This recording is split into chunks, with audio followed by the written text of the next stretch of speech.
আমরা পাবলিক বান্ধব, জনগণ বান্ধব পুলিশ চাই। পুলিশের ড্রেস, ইউনিফর্ম এটা কিন্তু তাদের জন্য অপমানজনকই মনে হচ্ছে। কিন্তু এখন যে গোলাপি পোশাক পরান আমি জানি এটা মানে কি পরিবর্তন করে, আমি যে পরিবর্তন চাই তার কোনো সিখ বা পরিবর্তন আমি দেখিনি পুলিশে। পোশাক বা ইউনিফর্মের সাথে একটা অবশ্যই একটা যোগসূত্রতা থাকে, কিন্তু এই লাস্ট 2 বছর ধরে আমরা যা কিছু দেখছি, এরপর আমার কাছে আসলে মনে হয় না যে ইউনিফর্ম চেঞ্জ করা বা না চেঞ্জ করা দিয়ে আসলে কতটুকু প্রাসঙ্গিকতা এখানে ফালাবে, এখানে এই ঘটনায় কতটুকু ইনফ্লুয়েন্স ফালাবে। কারণ যা কিছু হচ্ছে, যে ক্ষমতাটা ওরা, যে পাওয়ার প্র্যাকটিসটা ওরা করে যাচ্ছে, সেটার উপর আসলে পোশাকের কোনো চাওয়া আসা এখন নেই। আসলে পুলিশের পোশাক চেঞ্জের মোটিভটা কি? মানে আমরা কি পুলিশের ড্রেস নিয়ে আমরা খুব বেশি কনসার্ন, ব্যাপারটা তো এমন না। আমরা বেসিক্যালি পুলিশ যেভাবে ফাংশন করে, পুলিশ যে ওয়েতে কাজ করে, সে যে মেথডে কাজ করে, ওই মেথড নিয়ে আমরা আলাপটা তুলতে চাই। তো বাংলাদেশের মানুষ চেয়েছিল যে পুলিশের একটা সংস্কার হোক, এবং আমরা দেখেছি যে একটি পুলিশ সংস্কার বোর্ডও গঠিত হয়েছে। যদিও আমার ঠিক জানা নেই সেই সংস্কার বোর্ড কতটুকু কাজ করেছে, কারণ দৃশ্যমানতা আমি এতটুকু চেঞ্জে খালি দেখছি যে পুলিশের ড্রেস চেঞ্জ হয়েছে। তার বাইরে আমরা দেখলাম পুলিশ আগে যেভাবে কাজ করতো, যা করতো তা করতেছে। পুলিশ হুদায় মানুষকে হয়রানি করতো, তা আমরা আবার করতে দেখতেছি। সন্ধ্যায় কেন ছেলেবেলা বাইরে আসে, এগুলো নিয়ে হয়রানি করতেছে ইভেনচুয়ালি। এরপরে গিয়ে আমরা যেটা দেখলাম যে পুলিশ মানে আসলে আমরা পুলিশকে দেখতে চেয়েছিলাম কোন জায়গায়, আমরা চেয়েছিলাম তারা অপরাধের মূলে যাবে এবং অপরাধের মূলটাকে শনাক্ত করে তারপরে সমাধান করবে। এসব না কইরা আগে যে কায়দায় তারা কাজ করতো, অর্থাৎ অপরাধের সাথে এক ধরনের একটা সিস্টেম তৈরি করে সিস্টেমেটিক হইতে একটা সিস্টেম বজায় রাখতো আর কি। আমরা সবাই জানি এটা কীভাবে কাজ করে, ঠিক একই কাজটা তারা বারবার করে যাচ্ছে। এখন আপনি পুলিশকে যে পোশাক পরান, আপনি একটা পোশাক খুলে খাকি পোশাক পরাইছেন, কিন্তু এখন যে গোলাপি পোশাক পরান আমি জানি এটা মানে কি পরিবর্তন করে, আমি যে পরিবর্তন চাই তার কোনো সিখ বা পরিবর্তন আমি দেখিনি পুলিশে। দেখেন, আমরা জানি যে অন্তর্বর্তীকালীন সরকার পুলিশ সংস্কার কমিশন নামক একটা কমিশন গঠন করেছিল। সেই কমিশনে প্রায় লাখ লাখ কোটি কোটি টাকা জনগণের টাকা ব্যয় করা হয়েছিল, এবং সেই কমিশনের ফলাফল পুলিশের যে পোশাকের রং কেবলমাত্র সেইটা পরিবর্তন হওয়া।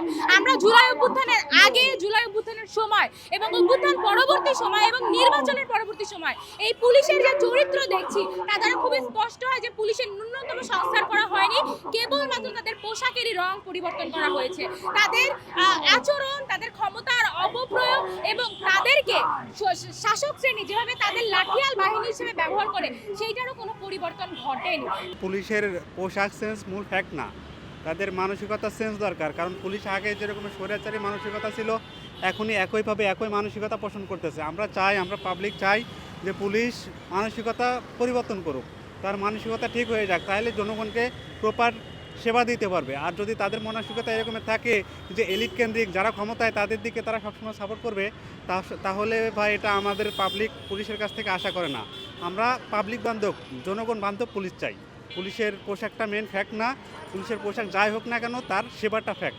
এখন যে ড্রেসটা আমরা দেখতে পাচ্ছি, এই ড্রেসে আসলে পুলিশটাও খুব বেশি কমফোর্ট ফিল করতেছে না। এটা খুব ফেড একটা ড্রেস, যেটা সহজে দেখা যায় না। আপনি দিনের বেলায় থাকলেও আপনাকে চোখেই পড়বে না এই ড্রেসে। সো সেই জায়গা থেকে পুলিশের পক্ষ থেকেই এই যে পুলিশের ড্রেস, ইউনিফর্ম এটা কিন্তু তাদের জন্য অপমানজনকই মনে হচ্ছে। এবং আমি নাগরিক হিসেবে মনে করি এই ড্রেসটা না রেখে পূর্ববর্তী যে ড্রেসটা ছিল সেই ড্রেসটা ভালো ছিল, সেই ড্রেসটা ফিরিয়ে আনা। এবং তাদের মধ্যে যদি আমরা আসলে পরিবর্তন আনতে চাই, তাদের মানসিকতার মধ্যে যদি পরিবর্তন আনতে চাই, তাহলে পুলিশ অ্যাক্ট পরিবর্তন করা, পুলিশের যে আইন কানুন পরিবর্তন করা, পুলিশের ট্রেনিং পরিবর্তন করা, পুলিশের কর্মশালার মধ্যে পরিবর্তন আনা, এবং পুলিশের বেতন কাঠামো বিভিন্ন ধরনের সুযোগ সুবিধা দিয়ে তাদেরকে আমাদের নাগরিকদের নিরাপত্তা বাহিনী হিসেবে, সত্যিকার নাগরিকদের নিরাপত্তা বাহিনী হিসেবে পরিণত করার শ্রেয় হবে বলে আমার কাছে মনে হয়। দেখুন, আজকে পুলিশ যখন বলছে যে তাদের পোশাক, আগের পোশাকে তারা ফিরে যেতে চায়, তখন আমাদেরকে মাথায় রাখতে হবে যে এই পোশাকের সাথে আসলে তাদের ব্যবহারের কোনো যেটাকে বলে যে কোনো কানেকশন নেই, কোনো যোগসূত্র নেই। আমরা দেখতে পাচ্ছি যে এই পোশাক পরিবর্তনের পরে তাদের কোনো আচরণের পরিবর্তন হয় নাই। আজকে যদি তারা বলে যে তারা পোশাক পরিবর্তন করে আগের রূপে যেতে চায়, আমরা বলি আসলে পোশাকের সাথে কোনো সম্পর্কেই নেই তাদের আচরণের। তারা যদি যেতে চায় সেটা সরকার ভেবে দেখবেন। এবং আমি মনে করি বর্তমানে যে পোশাক আছে সেই পোশাকে যেই কারণে তৈরি করা হয়েছিল, যাতে তার আচরণের পরিবর্তন আসবে, আসলে এই পোশাকটা রেখেই তাদের আচরণের পরিবর্তন করা দরকার। ধন্যবাদ। কোনো রকম কোনো উস্কানি ছাড়া, কোনো রকম কোনো কারণ ছাড়া তারা হচ্ছে যে ঢাকা বিশ্ববিদ্যালয়ের একটা শিক্ষার্থীর উপর আক্রমণ করলো। মানে আমরা যেটা দেখলাম যে একটা সংস্কার কমিশন তৈরি হয়েছিল, তারা অনেকগুলো টাকা খরচ করে তারা একটা রিপোর্টও তৈরি করলো, কিন্তু মোটা দাগে পুলিশের আচরণে কোনো পরিবর্তন হয় না। পোশাকের পরিবর্তন হয়েছে, কিন্তু ওদের ব্যবহারের ধরন আগের মতোই রয়ে গেছে। তো সেই জায়গা থেকে হ্যাঁ, সেই জায়গা থেকে আসলে আমরা পরিবর্তনের দিকে আসলে কতটুকু যাইতে পারছি সেটা নিয়ে একটা প্রশ্ন আছে।